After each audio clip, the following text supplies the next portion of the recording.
like, well, for new facilitators, I would say like spend a lot of your time on the prep, because the kind of the big sort of worry is about the things that happen unexpectedly on the day. So obviously, like, no matter how much prep you do, those things might happen on the day anyway, and they'll be unexpected. But then the more prep you do, the more you're going to be prepared for those things that happen unexpected on the day, because you're going to be very clear on your purpose for the workshop. You're going to be very clear on the narrative, where you're meant to get to. And if things take you off track, then you can very easily kind of come back. So I'd say that's for new facilitators. For seasoned facilitators, I would say it's kind of like joining a community of facilitators and sharing and having conversations with what people are doing and what people are trying.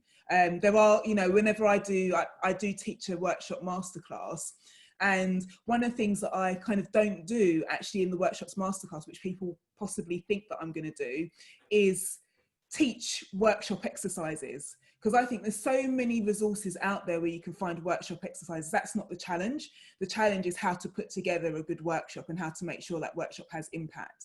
So yeah, there's, you know, I would kind of focus on that element. And, you know, I think someone put toolbox in there. There's a Hyper Island toolkit.